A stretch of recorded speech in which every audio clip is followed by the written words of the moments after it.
Have you ever poured endless energy into someone who just doesn't see you?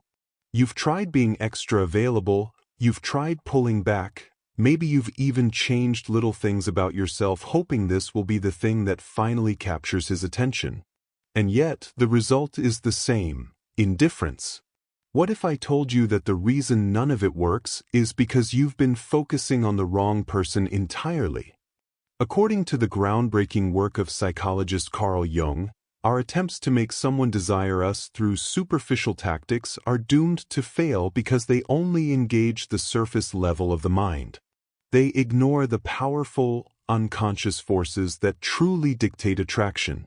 So today, we are ditching the playbook of manipulation. We are going deep into the realms of the shadow, the anima, and the process of individuation. This isn't about learning a trick to win over one specific man. This is a transformative guide on how to become the most authentic, whole, and psychologically integrated version of yourself. And it is from that place of wholeness that you become inherently magnetic.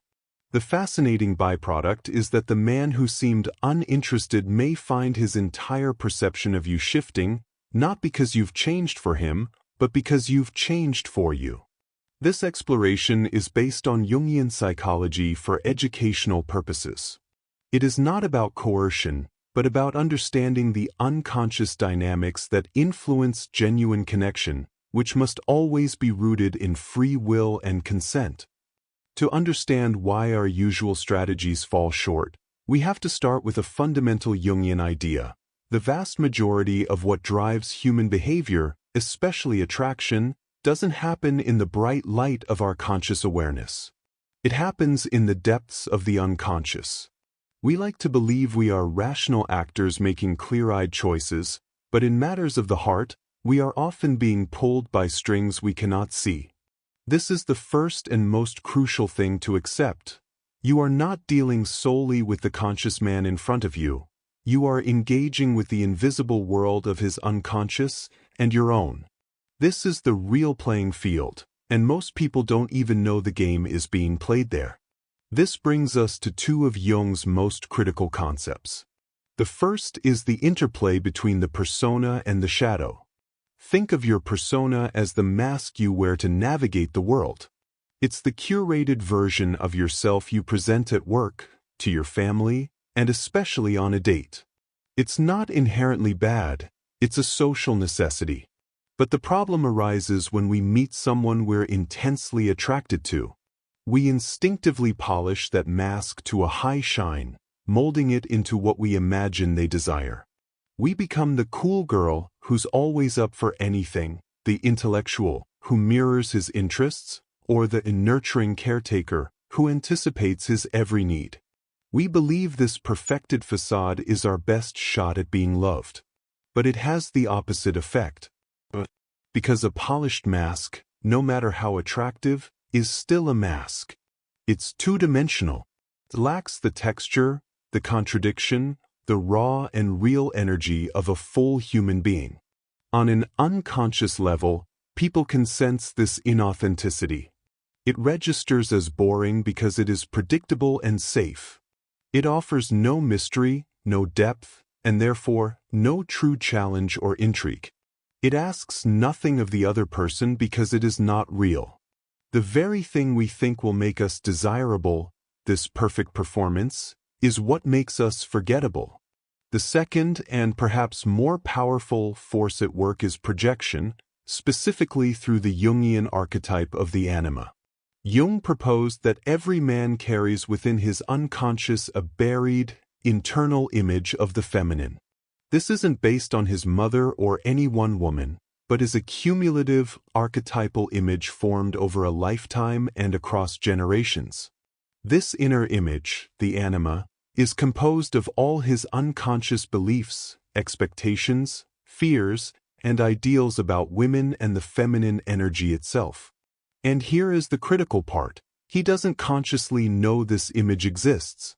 Instead, he projects it out onto the real women he meets. His initial, powerful reaction to you, whether it's intense attraction or immediate disinterest, is rarely about who you truly are. It is almost always about how well you, as a blank screen, match the movie his unconscious is already playing. If you happen to align with his positive anima image, he will put you on a pedestal, seeing a goddess where there is simply a human. If you trigger a negative aspect of his anima, he may feel an unexplained aversion or coldness. His desire or lack thereof is, at this stage, a reflection of his own inner world, not a measured response to your inherent worth. This is a liberating, if initially unsettling, realization. It means his disinterest is not a final verdict on you. It is often a sign that you do not fit a pre-existing, and often unrealistic, fantasy playing out in his psyche.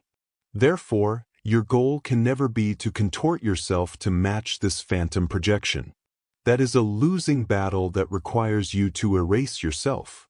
The true goal is to become conscious of this dynamic itself, to step out of the role of the projection screen and into the authority of your own being. So, if the old rules of pursuit and performance are a dead end, what is the alternative? The strategy is a profound shift in focus, a move away from trying to influence him and toward a journey of radical self-discovery. This is not a passive waiting game. It is the most active and transformative work you can do. It begins with a crucial act of reclamation, withdrawing your projections. We've talked about how he projects his anima onto you, but you are doing the exact same thing. That magnetic pull you feel, especially towards someone distant or unavailable, is often a sign that you are projecting your own inner masculine ideal, what Jung called the animus, onto him. You see in him a clarity of purpose, a strength, a confidence, or assertiveness that you feel is missing within yourself. His unavailability actually fuels the fantasy, because it prevents the reality of who he is from ever challenging the perfect ideal you've created. The moment you make this personal, the moment you see his behavior not as a reflection of your worth but as a mirror for your own unmet potential, everything changes. This is why a powerful exercise is to sit with a journal and ask one simple but profound question: what specific quality does he have that I feel I lack? His apparent confidence might point to your own unexplored assertiveness. His driven nature might highlight a dream you've let gather dust. This reframes the entire dynamic. He is no longer an external prize to be won, but an unconscious messenger pointing you toward the parts of yourself waiting to be claimed and integrated. The energy you were spending on analyzing him can now be redirected to building those very qualities in your own life. Once you begin this process of reclamation, you naturally move into the most magnetically attractive phase, embracing your shadow. For so long, you've been taught to hide the parts of yourself that you fear are too much or not enough. Your vulnerabilities, your intense passions, your so-called weird interests, your anger, your silliness, your unconventional dreams. You've been taught that these will scare people away. Jungian psychology argues the exact opposite. This hidden self, your shadow, is not your enemy. It is the vault that contains your authentic power and life force. The perfect persona is a statue, admired from a distance but cold and unmoving. Your shadow is the wild, untamed garden, messy, unpredictable, and teeming with life. Embracing it means you stop censoring your true opinions for fear of disagreement. You share that quirky passion for antique maps or obscure horror films without apology. You allow yourself to be visibly moved or vulnerable. This is not oversharing. It is the courageous act of showing a corner of your real self. This authenticity is irresistible because it creates genuine intrigue. You become unpredictable in the most captivating way, not because you are playing games, but because you are a complex, multidimensional human being who cannot be easily categorized. You stop being an archetype he recognizes and start being a person he has to actually discover. This entire journey culminates in what Jung termed individuation, the process of integrating the conscious and the unconscious, the persona and the shadow, the masculine and the feminine within you, to become a whole, self-realized individual.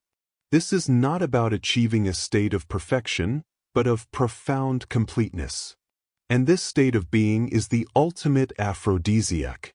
Think about it. A person who is not looking for someone else to complete them carries an entirely different energy. They radiate self-possession and quiet purpose. Their energy is not siphoned off by desperate neediness or the anxiety of seeking validation. It is contained, potent, and directed toward their own mission and passions. This is incredibly attractive because it offers freedom. There is no pressure for another person to be their everything, their therapist, their cheerleader, and their source of identity. Their desire for a partner comes from a place of overflowing abundance and conscious choice, not a gaping lack. They are not saying, "I need you to make me whole," but rather, "I am already whole, and my life is rich and fulfilling. Your presence would be a wonderful addition to it." This is a proposition that is very difficult to refuse. The practical steps toward this are the same steps toward building a legendary life. Pursue your own goals with fierce dedication, develop your skills and talents, make a point to spend quality time alone in introspection, and consider therapy or deep journaling to understand your own patterns. Your mission in life must become more important than the mission of getting a man. When your primary relationship is with your own becoming, you stop chasing and start radiating a magnetic force that draws people, opportunities, and yes, deep and authentic desire toward you. Understanding these deep psychological principles is one thing, but how do you actually apply them in the messy reality of dating and attraction? The answer lies not in a list of manipulative tricks, but in a set of practices that align your behavior with the workings of the unconscious mind. These are ways of being that naturally engage the deeper layers of psyche in both yourself and him. The first, and perhaps most counterintuitive, practice is the conscious use of silence and space. In a world that screams that pursuit is the only way to prove interest, pulling back feels like a risk. But from a Jungian perspective, constant contact is the death of mystery and the killer of projection. By giving him space, you accomplish two vital things. First, you stop interfering with his own internal process. You allow room for his curiosity to grow, for his anima to begin its work, projecting onto the empty canvas you've provided. A mystery cannot be solved if you are constantly explaining yourself. Second, and more importantly, you give that space to yourself. This time is not for waiting by the phone.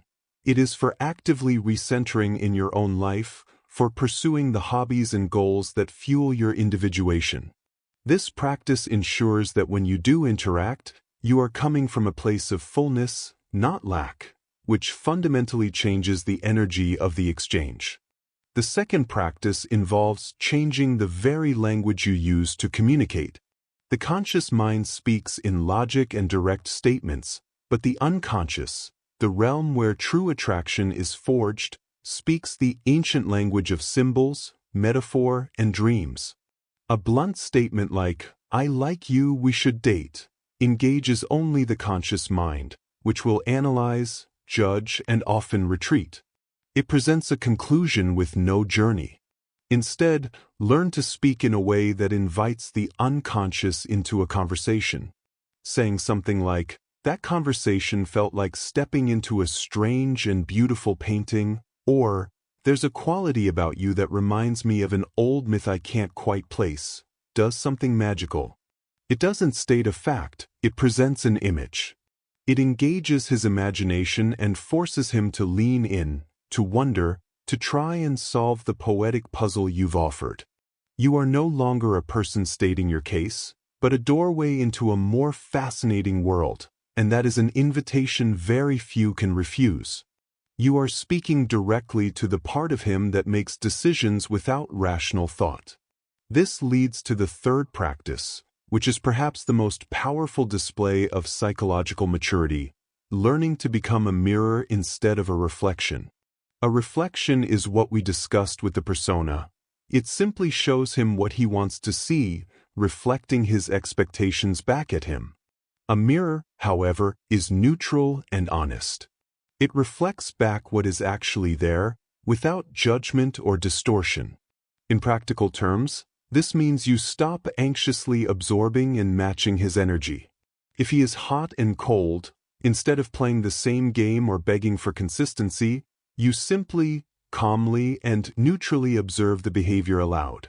A statement like, "I've noticed your communication is really inconsistent, and that's not something that works for me," is a mirror.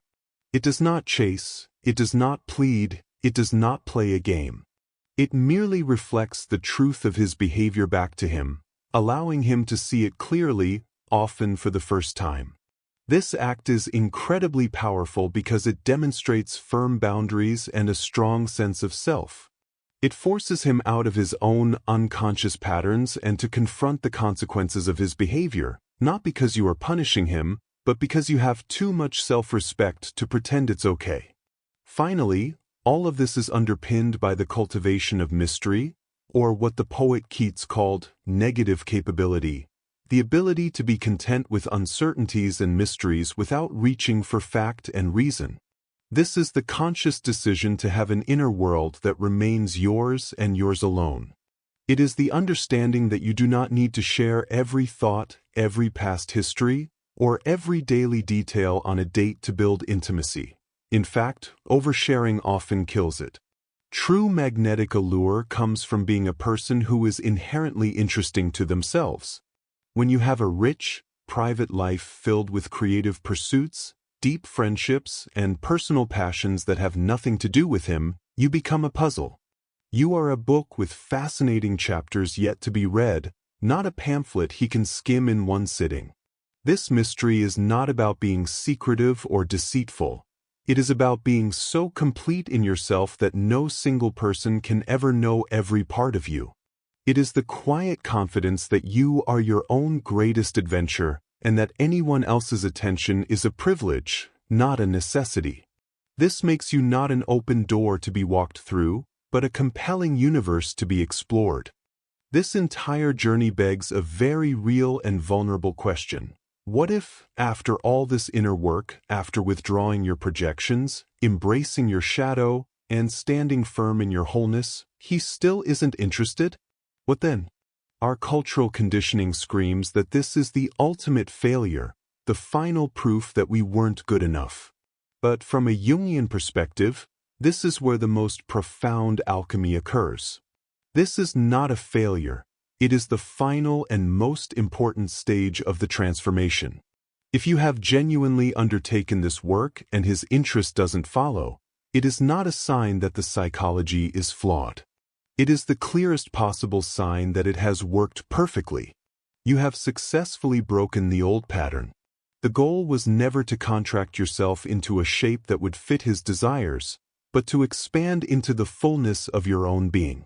If that fullness does not resonate with him, it is the most powerful indicator of incompatibility, not inadequacy. The true magic lies in how this process changes you. The woman who was initially captivated by this man no longer exists. That attraction was born from a place of lack, from a projection of your own unlived qualities onto a seemingly perfect vessel. Your journey of individuation has fundamentally altered your own chemistry of desire. As you consciously integrated those very qualities you admired in him, the purpose, the confidence, the assertiveness, into your own psyche, the magnetic charge he held for you began to fade. You may have a startling moment of clarity where you look at him and realize he was never the source of the power you felt. He was merely a symbol for it. He was the signpost pointing you toward your own latent potential. Once you arrived at the destination, the signpost became irrelevant. The attraction dissolves not with a bang of rejection, but with the quiet whisper of realization that you have simply outgrown the fantasy. The energy of longing is transmuted into the energy of self-possession. Therefore, the outcome of this entire process is a win-win scenario of the highest order, but only if your goal has shifted from acquiring a specific person to embodying your authentic self. There are only two possibilities, and both are victories. The first is that your transformation, your shift from a person seeking completion to a person emanating wholeness, is so palpable and magnetic that it fundamentally changes his perception. He is no longer interacting with the persona you once presented, but with the integrated individual you have become. This new dynamic, based on authenticity rather than projection, can create a genuine attraction that simply wasn't possible before. The second and equally powerful possibility is that you naturally begin to attract an entirely different kind of person, someone who is not drawn to a mask or a fantasy, but to the real, complex, and whole person you are. Your energy will act as a filter, repelling those who are not a vibrational match for your authenticity and drawing in those who are. So, you either attract the original man under new and truthful terms, or you upgrade your entire romantic reality to something far more fitting. The focus is no longer on a single outcome with a single person, but on the quality of energy you carry. When you become the source of your own completion, you cannot lose. You have already won the only prize that ever truly mattered, yourself. So, what is the core idea that ties all of this together? It is the understanding that genuine, lasting desire cannot be manufactured through superficial tricks or strategies. It is not a transaction to be negotiated by the conscious mind. True attraction is an unconscious, magnetic pull, a deep soul-level recognition of wholeness in another. When you make the courageous decision to turn inward, to focus on your own process of individuation by integrating your shadow, withdrawing your projections, and living with fierce purpose, you are not just working on yourself. You are fundamentally altering your energetic signature. You stop emitting a frequency of need and begin to radiate a frequency of completeness. This is the most powerful magnetism there is. You are not doing anything to be desirable. You are being someone who is inherently so, by virtue of your authenticity and depth. This brings us to the most important reframe of all. The ultimate goal of this work was never to be desired by one specific man. That is a fleeting and fragile target that places your worth entirely in someone else's hands. The true, empowering goal is to become so completely and unapologetically yourself, with all your complexities, passions, and unique light, that you become a gravitational center. The right people, the ones who are truly aligned with your authentic frequency, will be naturally and powerfully drawn into your orbit. They won't need to be convinced or chased. They will arrive as a consequence of you choosing yourself. Your journey was never about him. It was always about you. It was about reclaiming all the disowned parts of yourself and remembering that you were never incomplete to begin with. And that state of self-possession, that quiet knowing that you are the author of your own life, is without a doubt the most attractive quality of all. Now, this work begins with a single step. I want you to take that step this week. I want you to ask yourself, what is one part of your shadow, one hidden aspect of yourself, that you are going to consciously choose to embrace? Is it your creativity, your ambition, your sensitivity, or your playful silliness? Whatever it is, acknowledge it, welcome it, and let it see the light of day. I'd love to hear what you discover about yourself. Share your commitment with me in the comments below.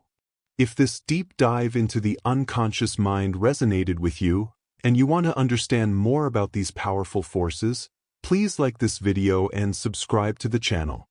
And if you want to continue this exploration, I highly recommend watching our next video, which breaks down the powerful dynamics of the anima and animus, how your inner man or inner woman dictates your entire love life. Thank you for watching.